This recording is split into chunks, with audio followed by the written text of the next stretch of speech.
สวัสดีครับวันนี้มารวยภาพมาตามเดินทางของอาจารย์สมัยให้เข้า7-7นะครับในวันหันทอนทั้งเลขวิ่ง6 กับ 7นะครับเข้าทั้งวิ่งเข้าทั้งจับคู่แม่นมากๆครับสำหรับอาจารย์สมัยตามต่อกันเลยครับ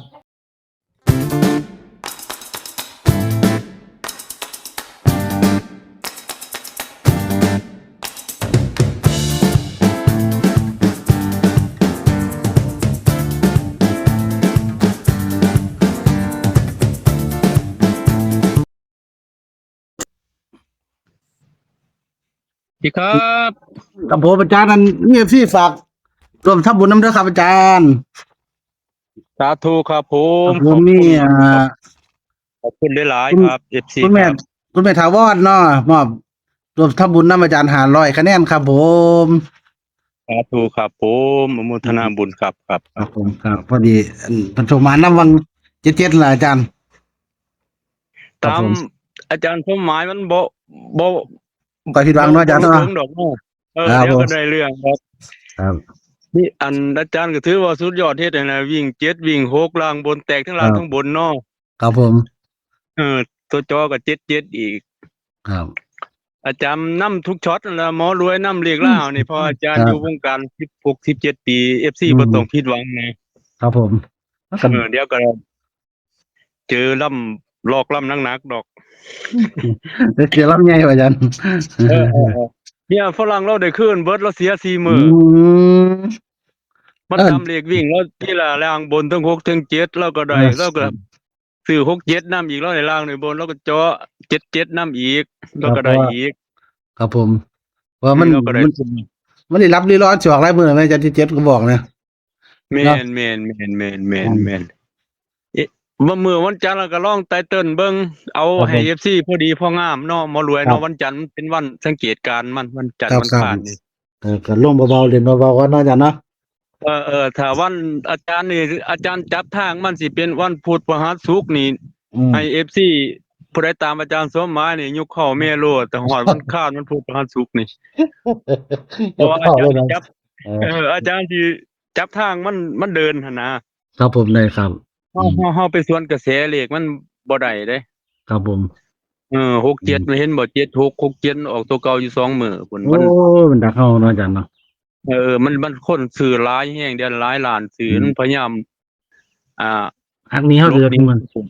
มันลบเพิ่นซื้อบางทีเน้นตัวเก่าเลขฮักตัวเก่าๆมันก็เรียกว่างามเนาะอาจารย์เนาะเลขบ่งามดอกเลขลาวนี่อย่าไปคิดต่อเถาะออกจุ่มจากนั้นมันงามก็ออกไปได้ครับผมเก้าก็ออกดีกันแม่นคมบ่รวยทั้งไปซับเก้าตัวเดียว30,000 40,000ก็มี เออ โอ้ยอมอาจารย์ไอ้เล่าเนี่ยแม่นครับเอามันแก้มือใหม่เนาะอาจารย์เนาะครับผมเอาถ้าวิ่งบ่หมอรวยครับเด็ด ครับเขาเรียงได้ครับอาจารย์ วิ่ง6กับ8เด้อเบอร์นี้ครับพกกระแปนเนาะอาจารย์เนาะ6กับ8 6 60กับ61 60 61ครับผมครับอืมถือว่าตัวอยู่ได้เด่นของอาจารย์นี่ล่ะกับ87 8677 86ครับผมตัวกันเด้อครับกันกัน90 70 80อืม90 70 80เนาะอาจารย์กันครับถูกต้องตัววงกลมเด้อตัวนี้เนาะอาจารย์เนาะครับผมตัวนี้แต่ว่าใน4ตัวหันอาจารย์ก็คือว่าตัวเด่นสุดแล้วล่ะแต่ว่าอืมอาจารย์เพิ่มลิ้นแน่ขึ้นแน่แต่บ่ให้ปลาใน4ตัวออกตัวใดก็ได้เลย4ตัวถือว่าอาจารย์เด่นสุดๆคัดสรรหาไอ้60กับ87เด้อ 0กับ87เนาะอาจารย์เนาะครับผม ระวังละ60กับ61ระวังหัว FC เคยเล่นก็พยายามกันหัวจับเอาเนาะอาจารย์เนาะครับมันโป่งมา90คือสุดนั่นก็ตายแล้วนะสุดสุดก่อนๆอาจารย์นี่0660เนาะมันออก9009เนาะครับ6กับเก้านี่มันพลิกหัวกันได้อาจารย์พี่หัวดูๆเด้อระวังนะครับ6061เนาะอืมเออพวกซ้าย6นี่ระวังดีระวังๆพวกซ้าดียๆเก่า61ปีนมา91ก็บ่ผิดไผได้เนาะหมอรวย ครับได้คือกันอาจารย์ อืมให้ FC พิจารณาเอาอาจารย์เฮ็ดแนวทางให้แล้วก็พิจารณาไปประกอบความฝันประกอบว่าผู้เพิ่นฝันแอืมม่นๆเลขอืมแล้วเพิ่นเดินดีๆผู้ฝันแม่นผู้คำนวณแม่นก็ประกอบนำหมอรวยเนาะก็ผมประกอบรายทางเอานะอาจารย์เออเอ่อเดี๋ยวๆๆๆนะผมรู้ทวนนะครับอาจารย์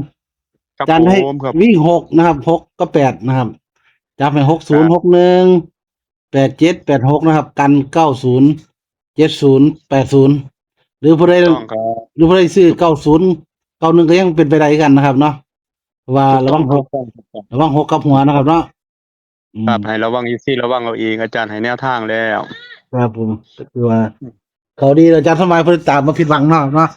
อืมบ่ผิดหวังบ่อืมผิดหวังบ่ให้ผิดหวังเลย ครับตามดีๆเรียกเพิ่นยังเรียกไอ้เลขวิ่งเรียกเลวิ่งขออกเรียกวิ่งเลขเบิ่นครับเรียกวิ่งครับเขาดีจังไดนะครับอืมนะฮะตัวจับใส่กันก็ได้เนาะอาจารย์ พูดอาจารย์ใดเด่นๆเด็ดๆมาผู้ฝันแม่นๆคำนวณแม่นมาบวกกับอาจารย์สมหมายโลดเดี๋ยวเมียก็ได้ห้องดอก เอเดี๋ยวอครับผมอืมช่วงนี้มาเลยก็บ่ค่อยได้เล่นดอกอาจารย์เอ้ยทุนหน่อยให้ FC เพิ่นมีทุนใหญ่หั่นล่ะเล่นครับโอ้ยบ่รวยเล่นอาจารย์บ่ได้ซื้อเด้ออาจารย์ซื้อบ่ได้เด้อบอก ครับ FC กันซื้อแล้วหนีเบิดโลด เป็นแต่หน้า บาดที่บอกเนาะอาจารย์เนาะซื้อบ่ได้ผู้เอเฮ็ดก็ได้ออยากให้ยามมันเข้าก็ลูกเพิงลูกเทียนกลับบ้านล่ะให้ค่าน้ำชากาแฟอาจารย์ครับเพิ่นอยากมอบค่าชากาแฟหรืออยากทำบุญครับอ่าบอกมาได้เนาะอาจารย์เนาะอาจารย์อืมก็อยู่แต่ว่าเฮ็ดงานวัดประจำอืมไปมีแต่ลูกยามมื้อแลงลูกเพิงลูกเทียนเขาก็ขี่รถมาเอาครับผมเอาไปมอบอาจารย์มีหน้าที่คำนวณให้ครับผมก็ได้ก็ไปใช้เนาะอาจารย์ก็สร้างวัดสร้างว่าซื้อลูก ครับอาจารย์เพิ่นอยู่วัดอยู่ว่าแล้วก็แล้วศึกก็ใส่ในครอบษานี่แหน่ครัวเนาะอาจารย์เตรียมเนาะการจากกาแฟเตรียมพาใหญ่นี่ล่ะหมอรวยวันที่22นี่จะจอยวันจันทร์ขอให้มันไว้นะครับจะได้แตกเดี๋ยวผมสิส่งรูปถ่ายไปหาเจ้าดอกถ้าไปได้แตกเงินไว้ให้ได้ร่วมสร้างพญาน้ำกันหลายๆครับผมสาธุสาธุเนาะหมอรวยเนาะให้ครับ24ผมได้หลายเนาะครับผมมันอืมมันธรรมดาครับน้อยๆคนได้จะได้สร้างพญาเพิ่นโอ้ บ่ได้สร้างสุวัสดิ์ด้วยเนาะอาจารย์เนาะครับเป็นเนื้อหน้าบุญสินใหญ่ละครับหมอรวยเอ่ยว่าวันหนึงเพิ่นสิสร้างได้ก็ด้วยต้องใช้คณะกรรมหลักแสนการหลาย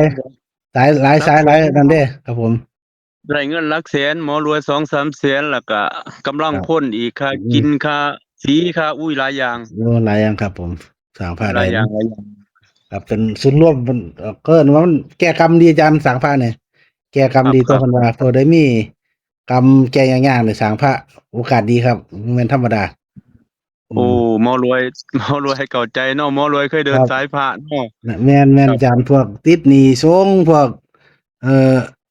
เกี่ยวกับทำแท้งเกี่ยวกับหยังก็ใช้ได้เบิดครับดีเบิดพวกนี้โอ้พวครับกนี้สิกรรมสิแก้ยากๆนะอาจารย์สร้างพระนี่ดีเลยครับอืมผู้ใดครับได้ร่วมก็สาธุเนาะหมอรวยครับเนาะครับผมครับอนุโมทนาทุกท่านทุกคนแหละครับขอให้โชคดีนำอาจารย์สมหมายเด้อนะครับขอบคุณหลายๆครับอาจารย์ที่แบ่งปันแนวทางให้ทางช่องเฮาก็ได้เดี๋ยวนั้นสวัสดีคะแนนไหนเด้อครับสวัสดีครัครับบสวัสดีครับสวัสดีครับครับ